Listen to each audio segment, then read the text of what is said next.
سال سے تقریباً، تو اس میں تھوڑا سا جو ہے ایشو آ گیا، وہ یہی تھا کہ میں انفارچونیٹلی میری بھابھی کی ڈیتھ ہو گئی، تو اس وجہ سے مجھے گاؤں میں رکنا پڑ گیا اور یہاں سے 250-300 کلومیٹر سفر بنتا تھا۔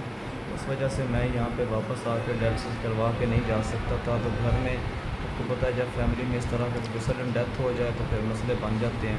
تو اس وجہ سے پھر وہاں پہ ایک ہاسپٹل ہے شاہ زیب، تو شاہ زیب ہاسپٹل نے ٹیکنیشین سے بات کی تو ان کا ڈیالسس یونٹ بند پڑا ہوا تھا، تو اس نے پھر مجھے کہا کہ چلو ٹھیک ہے میں آپ کا ڈیالسس کرتا ہوں۔ تو انہوں نے مجھے 3 گھنٹے کے 2 میرے سیشن کیے، اور میں نے زبان اور کھانا پینا بالکل کم کر کے اور وہاں سے وہ 2-3 گھنٹے 2 ڈیالسس کروائے ہیں۔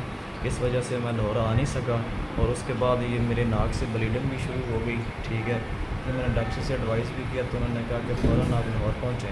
تو یہاں جو چیزیں تھیں وہ میرے لیے ممکن نہیں تھا اس طریقے سے آنا، تو اب میں آیا ہوں تو میں نے ریکویسٹ کی ہے ایس پی ایس، میں آپ کا شکر گزار ہوں۔ یہ ڈیالسس کے مد میں مجھے 20,000 روپیہ بھی ملا ہے، جس کے لیے میں آپ کا شکر گزار ہوں۔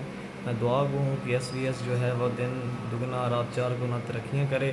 میں مشکور ہوں اور اسی طریقے سے ضرورت مند اور مریضوں کی خدمت کرتی رہے، اور میں امید کرتا ہوں کہ آپ میرے ساتھ یہ ایس بی ایس یہ تعاون منتھلی جو ہے یہ آپ جاری رکھیں گے، اور میں اس کے لیے آپ کا انتہائی مشکور ہوں۔ اللہ آپ کو اس کا اجر عظیم عطا کرے، آمین۔